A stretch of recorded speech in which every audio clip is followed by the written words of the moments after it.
Hello everyone, welcome to Diplomatic Briefing. When faced with the United States' domineering tariff policies, America's traditional allies Japan and the European Union adopted responses that were completely different from China's tough stance, and as a result, they got very different outcomes. David, a foreign affairs columnist for the Washington Post in the United States, Ignatius sighed and remarked that America's allies have finally realized that being a nice kitty can't stop Trump from biting indiscriminately. On July 18, Ignatius published an opinion piece saying that as President Trump challenges the global order, China, as America's competitor, has performed far better than Japan and the major European powers. He described how a strong and assertive China seems to have earned Trump's respect, while other allied countries, except for the UK, have found that being a loyal partner to the United States often results in getting hit hard in return.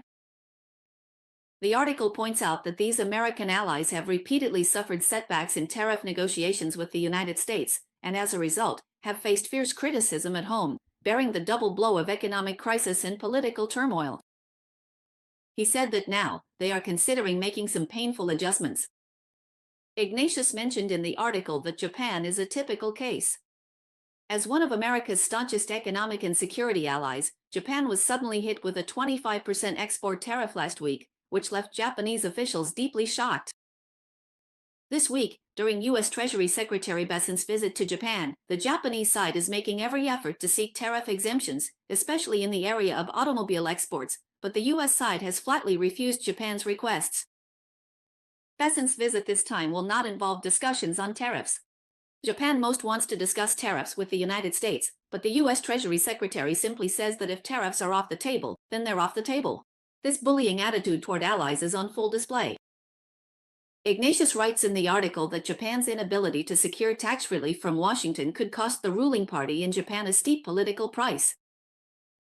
A Japanese analyst told him that this week Japan will hold Senate elections, and the ruling coalition formed by the Liberal Democratic Party in Komeito may lose its majority, with even Shigeru Ishiba possibly unable to hold on to the position of Prime Minister. In the House of Representatives election held last October, the ruling coalition had already lost its majority and became the minority. The article argues that Japan's political turmoil highlights the global instability triggered by Trump's America First policy.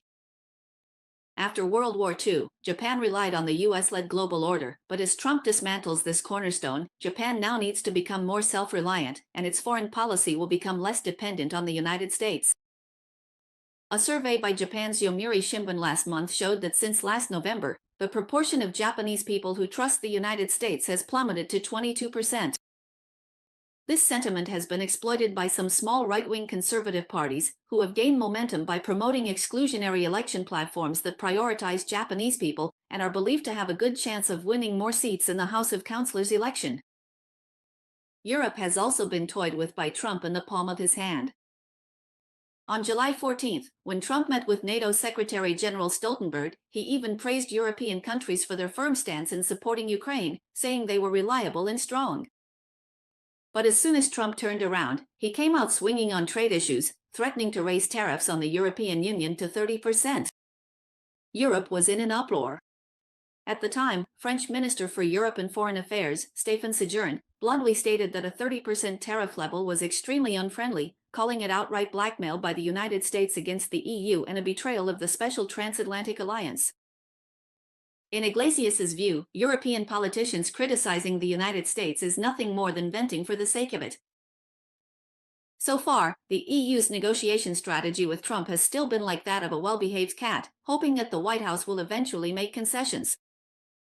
He mentioned that some European officials have even privately assured the US government that they agree Europe's technical regulations and data protection rules are too strict and should be more in line with American standards. In fact, Europe itself possesses powerful trade countermeasures, namely what they call the Anti-Coercion Instrument, ACI, or the Trade War Rocket Launcher. According to the Anti-Economic Coercion Regulation passed in 2023, the EU can unilaterally determine that a third country is engaging in economic coercion and respond with a wide range of measures such as tariffs and restrictions on foreign investment. Iglesias noted that the EU is watching as China considers taking tougher countermeasures against the Trump administration. After months of caution, European officials have begun to openly and frequently discuss this trade weapon, which is considered even more formidable than the nuclear option. However, Iglesias may have overestimated Europe. According to the latest report from the Financial Times on July 17, in order to avoid being hit with heavy tariffs by the US on August 1, the EU plans to abandon the complex export-import offset mechanism proposed by German car manufacturers and instead offer the US a much simpler tariff-for-tariff proposal. An analysis by the Mainland Observer Network suggests that what was once a united bloc of American allies has now become more of a chessboard where each player looks out for their own interests. When playing nice and making compromises fails to earn even a shred of respect, and instead only leads to even more outrageous demands, these traditional American allies find themselves in an unprecedented crisis of trust and strategic confusion. To sum up simply, first, America's traditional allies have gotten used to taking orders from the US, and none of them can break free from the West's sense of ideological superiority. Even though they've seen China's countermeasures working, their previous over-reliance on the US has left them unable to stand up for themselves now. Trump is well aware of this and keeps ramping up the pressure, figuring that these allies will eventually have no choice but to give in. On the other hand, Trump's rough approach doesn't come without its own costs. A US media studies scholar recently published an article expressing concern that with the arrival of Trump 2.0, America will no longer be able to withstand competition from China. On July 18, Columbia Journalism School professor French published an article in Foreign Policy magazine. The article mentions that over the past 20 years, a unique color-coded map has become a common feature in economic news reporting. These maps are designed to show the primary trading partners of countries around the world. At first, the changes were slow, but then a dramatic shift occurred.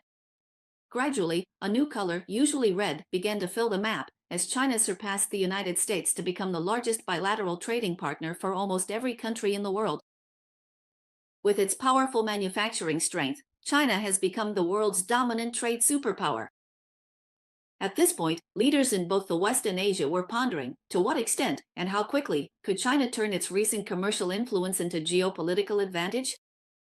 The article states, as it turns out, this process has been slower and more limited than many people expected.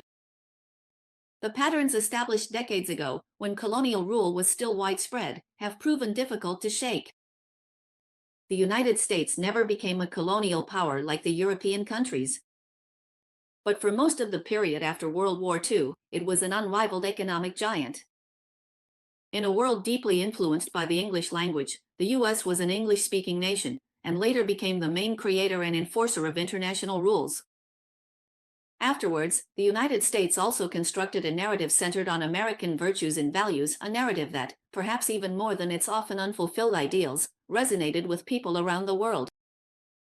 The article states that even after China began accumulating larger and larger trade surpluses, these qualities continued to help the US withstand competition from China. However, nowadays, not only has the United States allowed these advantages to gradually erode, but even worse, it has actively chosen to disregard them. A few days later, US President Trump and his administration were busy frantically belittling the very sources of these traditional advantages. The signals he sent indicated that the United States now advocates for a world where might makes right, where the strong can impose their will on the weak at will, especially through openly written letters to world leaders, recklessly pressuring them to accept tariffs set by the US. French says that in a world where China dominates international trade, this kind of arbitrary and authoritarian approach is a matter of America's future.